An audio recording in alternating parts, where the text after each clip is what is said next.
Great. So, um, yeah, I think the next couple of episodes, John will be back. My name is Chimweka, and yeah, for Zambia, what a day today. Here's what's coming up.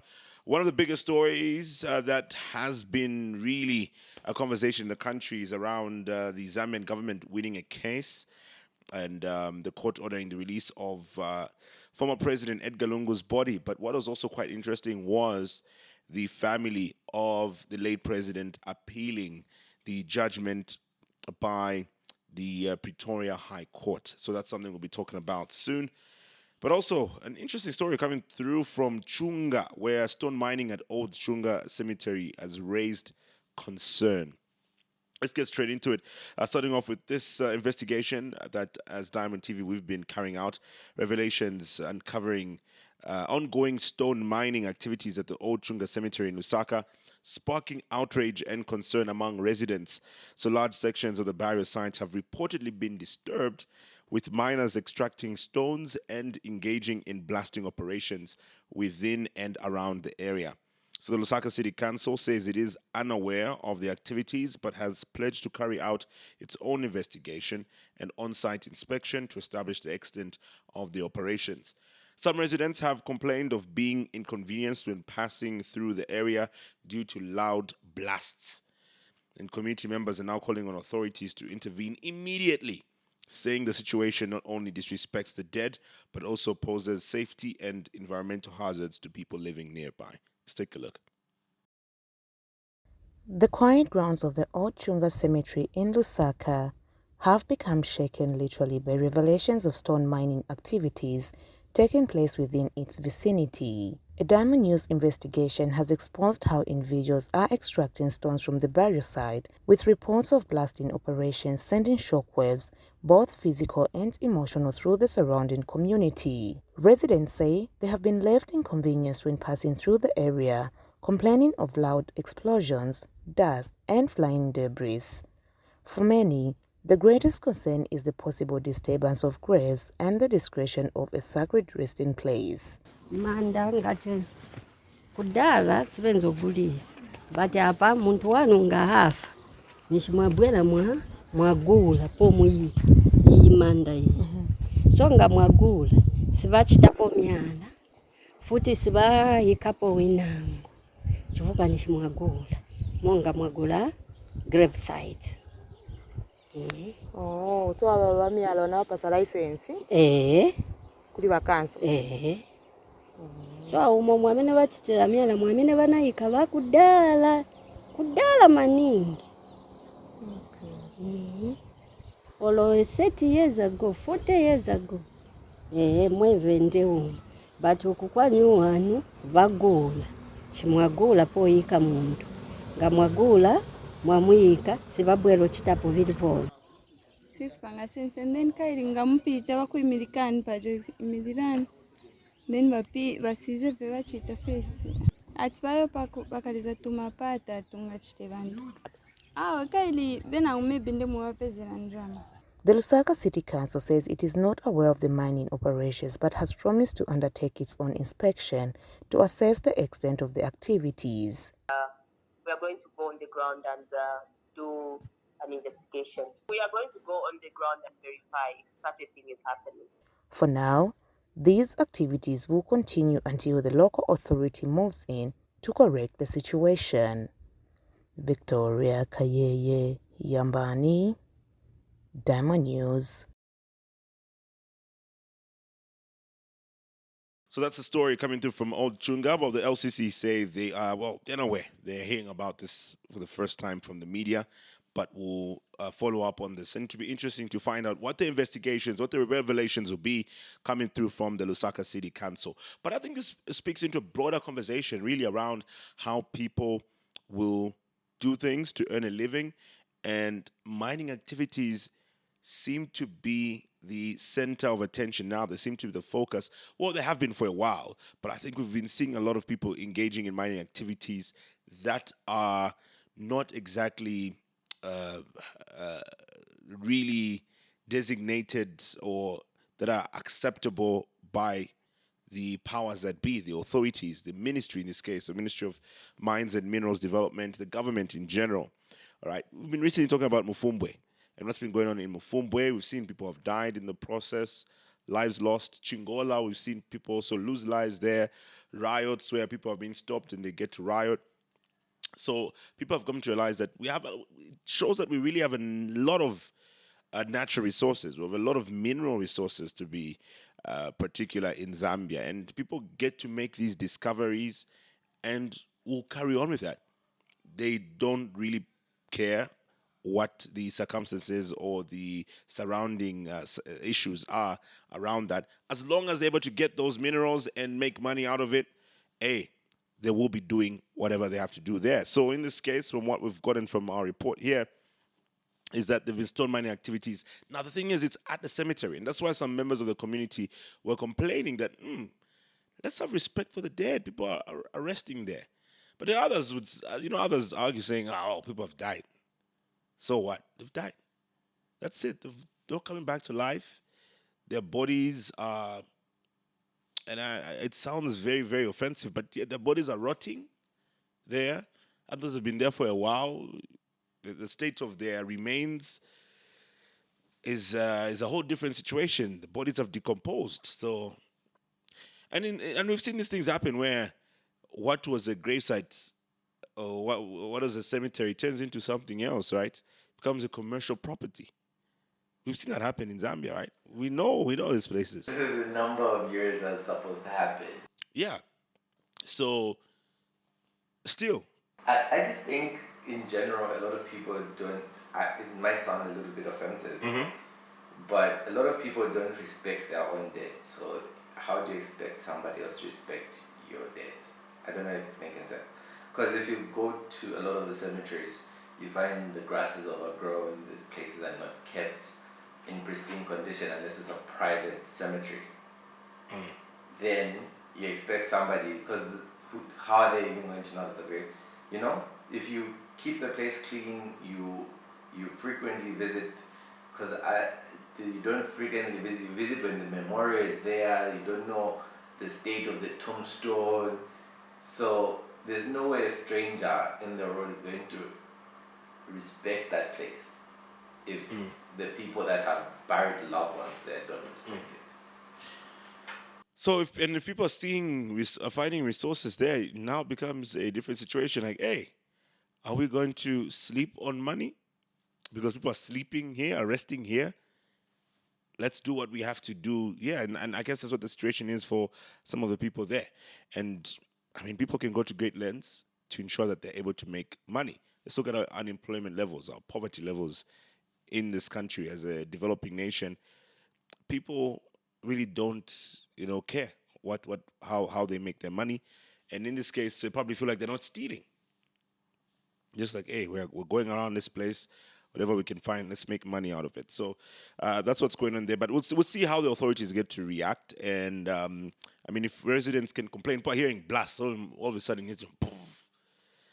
And people now begin to, then you begin to wonder. Others probably would wonder, say, what's going on? And then they go there and they find out, like, oh, this is what's going on. Okay, fine. Can I be a part of what's going on? And now it's just a situation about what's going on. So it's really a lot of what happens there, and people getting to realize that this is what the situation is in their area. But we hope that soon there will be concrete information coming out from this, especially from the authorities. Now, speaking of the dead, 2 months plus since Zambia's sixth Republican president passed on and is still not being buried. Now, towards the end of last week, people felt, finally, we have a conclusion to this situation. Where is he going to be buried? Zambia, according to the Pretoria High Court. So this is how it started. They ordered the South African funeral home to release the body of former Zambian President Edgar Lungu to a government-appointed representative for repatriation to Zambia. The unanimous ruling was delivered by a panel of 3 Constitutional Court judges, led by Judge Aubrey Ledwaba, and directs that the repatriation be accompanied by former First Lady Esther Lungu, Mr. Lungu's aide-de-camp and personal physician. So Attorney General Mulilo Kabesha confirmed that Secretary to the Cabinet, Patrick Kangwa, will lead the repatriation process. Meanwhile, the family of former President Lungu has asked the Supreme Court for permission to appeal a decision that allows President Hakainde Hichilema to preside over Lungu's funeral and burial. They argue that the court ignored the late president's wishes, as the agreement mentioned in the case did not include the current president's involvement. It is not yet clear if the court will allow the family to appeal. And our senior reporter, Darius Jonia, in Pretoria, did follow up on this and has been reporting from there. There were dramatic scenes in the Pretoria High Court when Judge Aubrey Dwaba ruled that former President Edgar Lungu be buried in Zambia.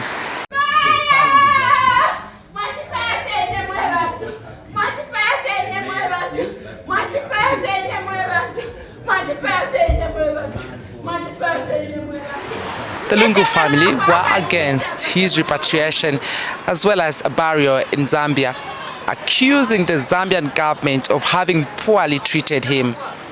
But the Pretoria High Court has ordered for the repatriation of Mr. Lungu's body for burial. It is ordered that the applicant is entitled to repatriate the body of the late President Edgar Lungu, the late President Lungu, for a state funeral and burial thereafter in Embassy Park, Lusaka, Republic of Zambia. 5. The 8th respondent is authorized and ordered upon service of the court order by the sheriff of this honorable court to immediately surrender the body of the late President Lungu to a representative or representatives of the Zambian High Court to enable the applicant to repatriate the body to Zambia for the purpose stated in paragraph 4 above. 6. The 1st to 7th respondents are authorized to be present when paragraphs 4 and 5 of this order are executed. Shortly after the court ruling, Attorney General Mulilo Kabesha, who was an applicant in the matter representing the Zambian government, spoke to journalists relating to Mr. Lungu's state funeral. Where we are now, my duty has ended. The other processes will be taken over by the Secretary to the Cabinet, who will make those arrangements to repatriate the body to Zambia. And there have been no costs awarded to any, not even to the government of the Republic of Zambia. Costs have not been ordered to be paid. So each party will bear their own costs. The legal battle in this particular matter does not just end here. It is not yet clear whether the Lungu family will be able to appeal the decision of the Pretoria High Court that has ordered the repatriation of Mr. Lungu's body in Zambia for burial. Mr. Lungu died on 5th June 2025. After his death, there was an impasse between the Zambian government and the Lungu family until today, when the Pretoria High Court has made this ruling. Darius Jonia, Damo News in Pretoria, South Africa.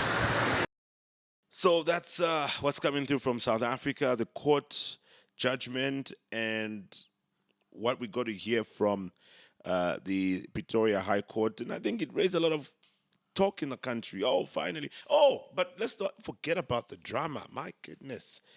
There was some drama in the court.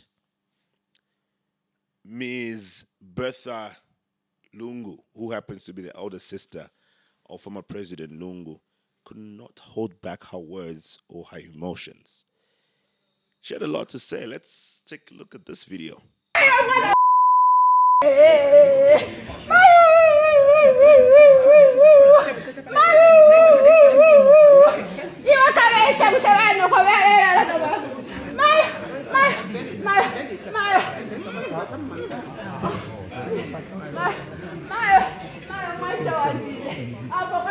So that's around that. George, I thought you were the one who was saying this is a podcast. You can feel free.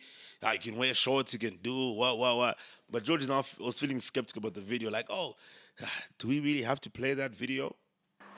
It's because my favorite podcast is about to get cancelled. Your favorite what? Podcast is about to get cancelled. Like the one in South Africa? That's the one. It's about to get cancelled. So now I'm worried about the things you can do in a podcast. I watch that podcast every week, man. Yeah? I've never even seen that. I have not seen that podcast. I think if I could do a podcast, I'll do something like Wait, that. which podcast was this? Open Chats. Okay. I was worried it wasn't Venamak G. No, Venamak G is more serious. These guys just talk. Yeah. And now they're in trouble in South Africa. Yeah, they're in trouble.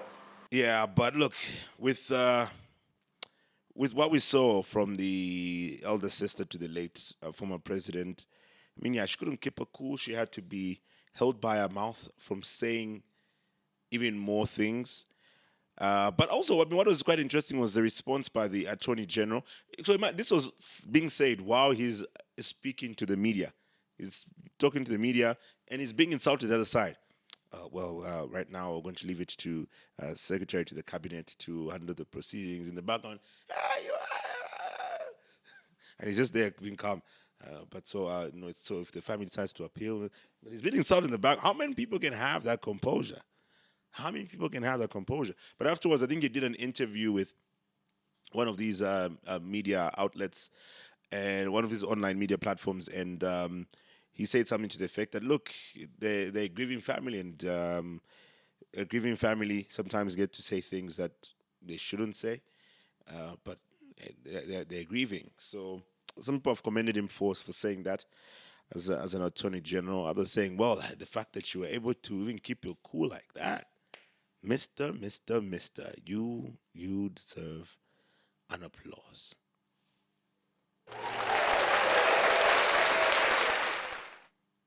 Yeah, because look, it's not easy. So now with the appealing of the family who want to appeal this case, have expressed their intention to appeal, it'll be interesting to see the outcome of this matter altogether. But the fear, I think, for a lot of Zambians is this going to drag some more? Are we going to continue waiting? But there's really mixed feelings about this. Should the body be put to rest in a foreign country? Should it be put to rest here in Zambia? That still remains the debate. That still remains the big question for so many people. But we'll get the answer soon, and we'll know what will be happening next. All right. That's it from me. Yeah, it's been real, George. I hope to see you soon. Yeah, definitely. You see me soon. I still work here. It's not like I'm resigning from. I still work here at Diamond Media. So I'll definitely see you soon. I'll definitely meet with you. Yeah, there's so many times we're gonna meet. Are you going to keep watching the podcast? Am I gonna be what? Watching the podcast. Am I going to keep watching? Yeah, of course. Of course. Definitely. We'll be calling you once in a while again. Yeah, via phone. Yeah, that's fine. That's fine. Again, literally calling me. Yeah, that's fine. Like, hey, guy. But yeah, you can call me. In fact, I tried to call Jonah the other day. I was trying to pull a prank. Have you seen that good night prank? Yeah. Where you say good night to your homeboys? Try to hear him now. No, I'm not gonna call him. He didn't pick up. He put his phone on DND. And we know DND. Anything is DND always shows that someone was calling. So it's fine. He's on leave. I don't know if you're thinking I'm calling him for work or something. So it's fine. I'm never picking up his call. I'm just putting this on record. I'm never picking up his call because I know he was on DND. And I know DND. I have an iPhone too. It shows this person was calling. And he's not coming back till this day. But it's cool. It's fine. It's all right. Okay. And I have to go now.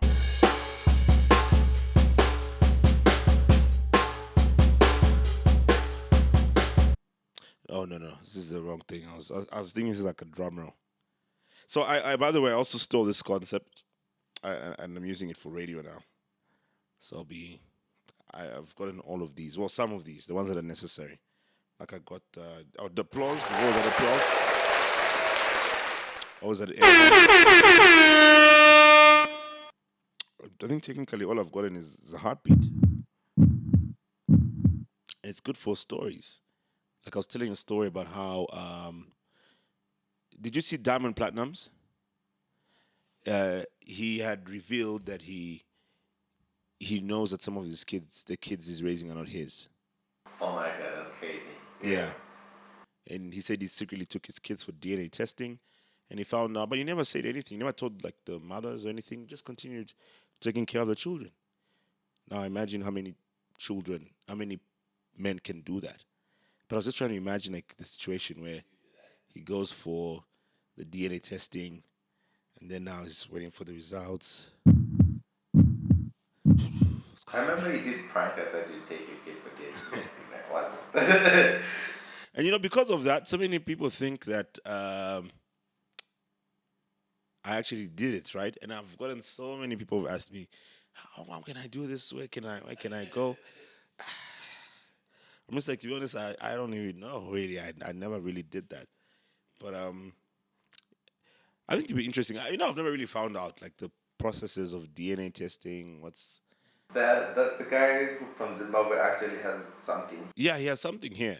But I know he has a condition. I think his condition is you pay, you have to pay for the service, but... What's that? Or be on the TV show. So if he does it for free, then you have to be on TV. So you have to get ready for everyone to know. So those are the only two options you have. What's crazy? Both having your kid do a DNA test and it's like the step further taking it to TV. Yeah. Some people have to know. Like, okay, this isn't your kid. I think I'll do it. I think it'll be fun. Like, oh, we're doing an interview. And then when she hits the set, then I think it's dead. It doesn't make any sense. Like, oh, we're going to do an interview, and then this man comes with cameras and whatever, and starts the conversation. I think I'll do it. I think I'll take all my kids.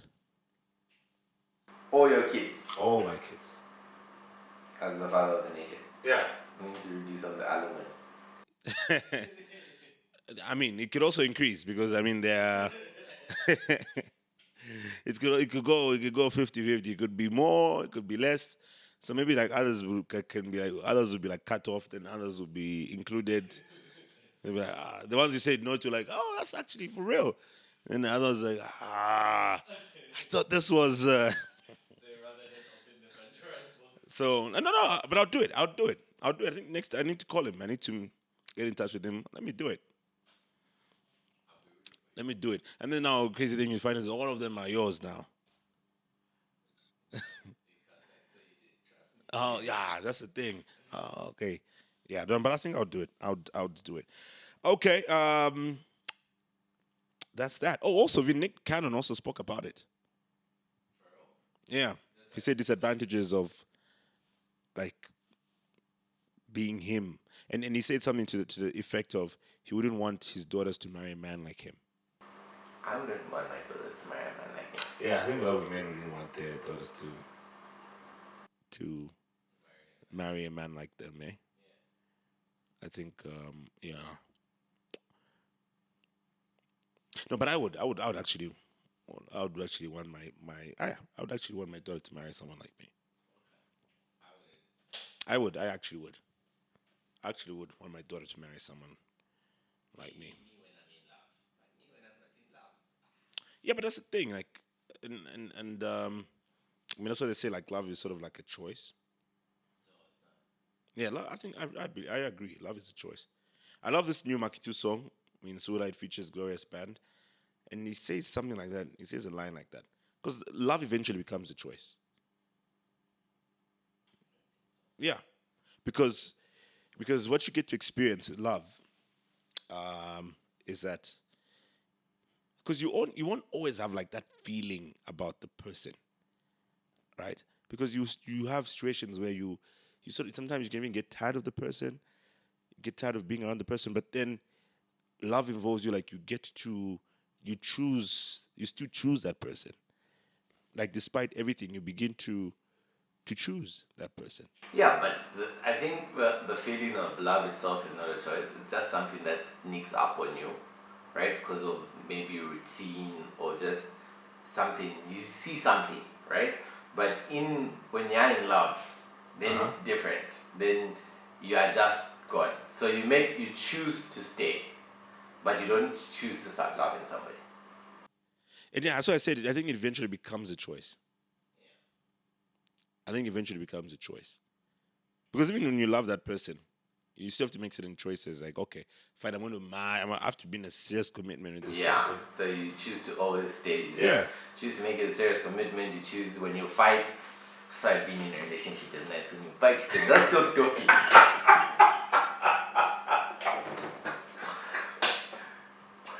You know what's better than in a relationship? That stage before you're in a relationship. when she can't say anything. I think George is out bringing personal conversations here. This one is now for my own podcast now. This is now, it's gone beyond Zambia. What a day. All right. Thank you for watching. Bye.